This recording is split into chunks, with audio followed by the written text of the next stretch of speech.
Hello and welcome. I am the Restless Kaiser, and once again we are modelling for advantage. So today we're going to have a look at painting some dwarves, and you're going to see some stills. These are based up for Kings of War, although the process applies much the same way for just about any kind of fantasy dwarf that you would want to paint. I've showed you these because I think a big part of kind of fantasy armies and mass battle armies is to look at them not necessarily as individual figures, and especially with our tabletop painting range, but to see what they look like en masse. One of the things I like about Kings of War is the fact that you can multi-base your miniatures. It's the base that matters, not the number of models on it. You take damage on a unit rather than taking off models. I like that stylistically, but I also like the idea that a unit runs out of fighting power rather than running out of men. So you'll see in the stills, but here are the completed products. Individually, these models don't look particularly nice, but when based as a regiment with a little bit of effort put in on the basing, I think they look quite serviceable. So one of the first things you want to do when you're painting these is to think about, you want to batch paint them, and that's great. And a lot of people approach this by getting 100 figures, make them all up, spray them, off we go. That can be quite soul destroying.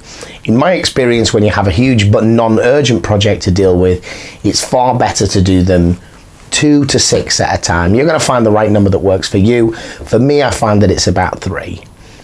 If you're going to paint 3 individual figures at a time, as you can see from the still here, although these are near the end of the painting process, stick them with a bit of blue tack onto a pot or something. It just makes them a lot easier to handle, and it keeps your hands off the model as much as possible. So the first thing to do for painting these, get yourself a batch of them made up, maybe 15, maybe 20, and go and spray them. I usually use a 1 pound rattle can because I don't see that it makes any particular difference buying expensive hobby spray cans. It may do, but it doesn't seem to me. And when you're spraying, you don't want to be spraying 3 or 4 models at a time. That is quite an inefficient use. So make up a few, spray them, and then leave them to dry. Once that undercoat is dry, we're going to apply the base paints, and we're going to do that by starting in on the model and working our way out as much as possible. This reduces the amount of time that your paint is going to spill over into both areas that you've already painted and areas that you have yet to paint. It allows us to be a little bit messier, and I think, again, that's important with batch painting because we're going to conceal those errors as we work through the layers. So working our way from inside the model out, by which I mean the deepest layers to the outermost layers. Most of these models are helmeted, so we're going to start with the face. You can just apply this with 2 coats. In this case, I use the Bugman's Glow, applied it quite liberally, 2 coats, leave that to dry, quite messily actually, because you've got these kind of areas of some of the helmets. You need to make sure you've got in all of that so there isn't going to be metal bleeding onto the face later, which looks a little bit weird. Because I've used the black primer, which I actually regret having got halfway through this project, I've put some of the earlier stages against white paper in the hope of providing a little bit of contrast so you can actually see what I'm painting. So this made this process a little bit stretched out because I did a particular step, came up here, put them on some white backing paper. Once they've got some colour on the model, it's a bit more obvious. So the later stages, they don't have this white paper, but that's why you'll see that variation in the video. The second step then is to look at cloth and fabric areas. You can make different choices here. You could have the whole of the cloth and fabric areas in the same colour, the tabards, the sleeves, the stockings, whatever you want to call them. You can put them all in one colour and it'll look okay, but I wanted a little bit of variation in those, so I decided that they would be wearing shirts which were a different colour. I used Zandri Dust in this case because I knew it was going to take an Agrax wash quite well. And Agrax is a shade that I'm going to use fairly extensively on most of my fantasy models, indeed most of my models, so that's why I made that choice. I decided that the way I was going to go with my regiments was I was going to paint the different unit types in different colours. Now you could decide that you want the kind of tabards and the smocks to be different for different regiments. I wanted that kind of high impact visual element on the battlefield. You could clearly see these ones are 2-handed ones, these ones are single-handed weapons, etc. And there's not always the kind of variation that you might want within a range of models that's going to provide you with that obvious variety. So a really clear marker is to say, well, my crossbowmen have got green smocks on and all of my bowmen have got yellow ones.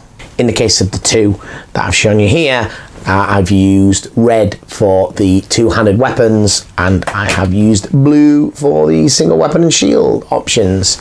But it also allows me to mix in a few soldiers with other weapon combinations within the regiment without losing the overall look.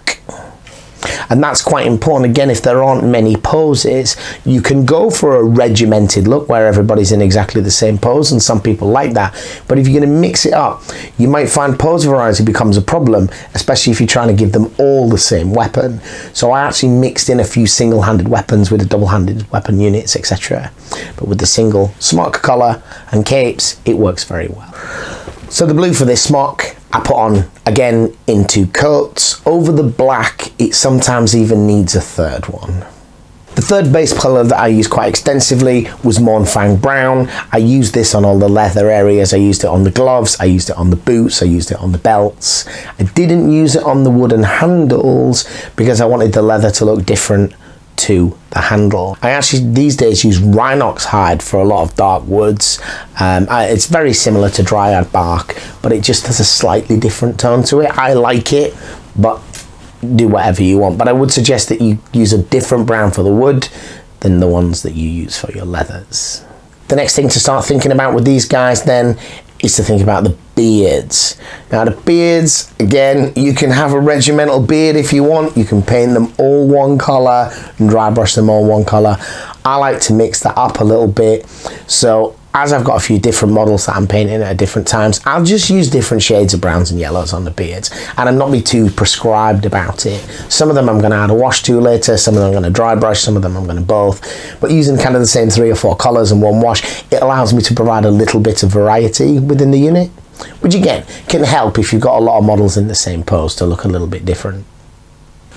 There may be some other pieces on these models that require you to add those colours, such as a musician, so this is a bone or ivory horn, but again I've just used the Xandri dust. Try not to have too many different colours on a model that's going to be in a big formation. It starts to get a bit too busy after a while, unless you're really quite good, and I'm definitely not that good. I painted the shield interiors with the same colour as the tabard, which again was deliberate to give that regimental feel. With the flat base colours applied, it's time to look at the metallics. One of the problems with these models is you're going to have a lot of lead belcher. Most of these heavily armoured dwarves, they've got a lot of metal. I would recommend that you apply the lead belcher in at least 2 coats, sometimes even a little bit more.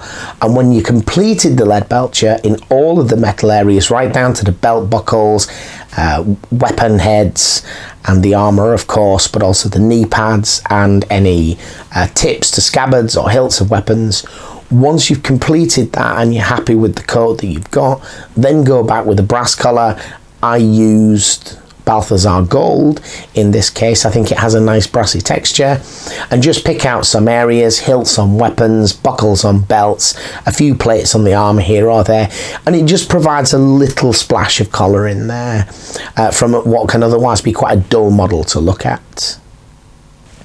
In the case of elite units, unit commanders and so forth, you might want to add some golds. I use the Retributor armour just to distinguish some of their features, make them look a little bit more blingy. As I want to paint the shield trims at this point, you might just want to leave them blue, but I think it's worth putting in the time to paint them in the metallics.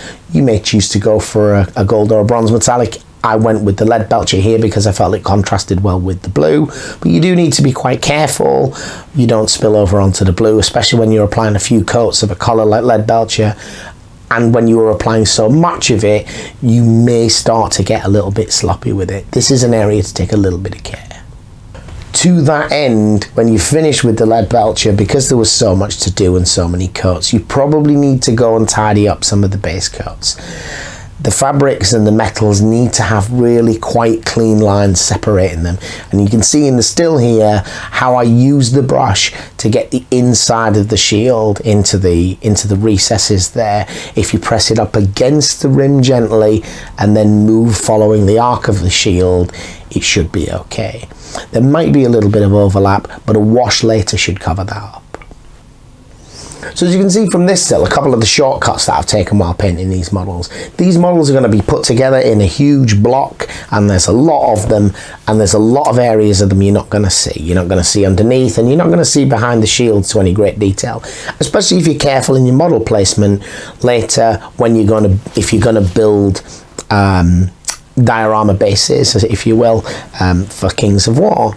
So you can see on this particular one, as you're looking at it from the back, that I have not painted the shoulder pads, the elbow pads, and I have not painted the backs of the shield, because you are never going to see that. The other thing I've done with this one is I've started with the washes, and the first of the washes was a Drakenhof Nightshade, which I've put on the blue, which is just going to put some tone into that fabric. If you want to paint them to a higher standard, you want to go back after that and bring back some of the colour in the larger flat areas with the Macragge blue that you'd used originally, and then maybe highlight it with a lighter blue. But with these big units, I don't feel that that's necessary, to be honest. Maybe with heroes. The two other washes that we're going to use in this project, the first one is the Nuln Oil, which we're going to apply to all of the metal areas. It's going to put a bit of a black outline around most of this stuff, which is going to help. Sometimes the sculpts of these kind of regiments, they're not great and they're not well defined, and so just having a little bit of a Nuln Oil around all of those surfaces is going to put detail in some places where it maybe isn't that well defined on the model. And then we're going to use the Agrax on all of the other areas that we've not already done in either the Drakenhof Nightshade or the Nuln Oil, and that's going to put again some tone and some texture to the boots and to the belts and to the buckles and all of those kind of things. Pretty close to the end now. Seems simple enough, right? I mentioned the beards earlier, so I thought I'd show you these models are quite near the end of the process there, and they just give you an example of different ways of doing the same thing. So you can see I've used a dark brown and dry brushed them a lighter brown, or I've used the yellow or yellowish brown and then added some dark brown washes like Agrax. I've also gone back to the faces with Cadian Flesh Tone, and I've highlighted just the cheeks and the nose. In most cases, this is all you're seeing of the face, but a dwarf has got a big old nose and some big cheeks. So just raising that a little bit and then adding a sepia wash over that after it's dried is going to put some character into the model and make it look like a dwarf, I think. You could probably go a little bit further and really use a very pink on the tips of the nose and the cheeks. For me, that moves into the comedy dwarf area, but different strokes for different folks. Give it a try, see what you think. So that was fairly simple, right? These three guys, these are my finished dwarves. The next thing to do is to base them. Obviously, as you can see from the stills, I did put a little bit of work into the basing, but this stuff is still pretty straightforward. When you've got a nice big base to work with, use that space. Put some bits of cork flooring down as stones. I ripped up some twigs from the garden outside, didn't tell the wife, of course, and repainted them though, so that the colours that they were in fitted with the wood colours that I'd used elsewhere on the models, was still similar, and then used a bit of static grass. Static grass can be a bit iffy sometimes. You need to be using models that are at least an inch tall, I think, otherwise they look like they're drowning in the savannah or something. But even with these dwarves, I think 2mm static grass still works. I tried to keep it patchy so you can see the bare earth underneath and add some stony areas. And the last thing to say about the basing is that I think there's only 21 models in the space that should be taken up by 40 if they're in ranks. It's cheaper, it's less time consuming to paint and build them, and I think it looks better. Obviously, if you're playing a game where you have to remove individual casualties, you need the individual models. But if you're fighting in any game where the unit takes damage rather than models are removed, it's well worth thinking about dynamic basing. As you look at these three guys, you can see there are a few other areas that I've added a little bit of detail. Sometimes there's some binding around some of the two-handed weapons. I used red there because I wanted it to stand out a little bit. And if there's a few other areas which I can't quite think of off the top of my head right now, or see in this particular still, but around the daggers and some of the buckles and so forth, you might want to add in a few spot colours, but I would encourage you to try and limit that as much as possible, as I mentioned elsewhere. the more variety and range of colour you have in these models, especially in kind of regiments, it starts to get a bit distracting after a while. I think a little bit of red bound around the handles of weapons works, as long as there's not too many areas that are like that. And these are the paints that we use. There's quite a lot of paints there, but as you'll see in the next slide, many of these are to provide highlights and spot colours which are not strictly necessary for the project.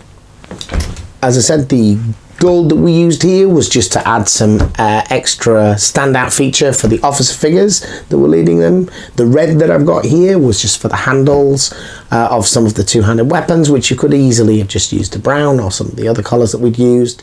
There's a highlight colour here for the flesh that I mentioned, the Cadian flesh tone.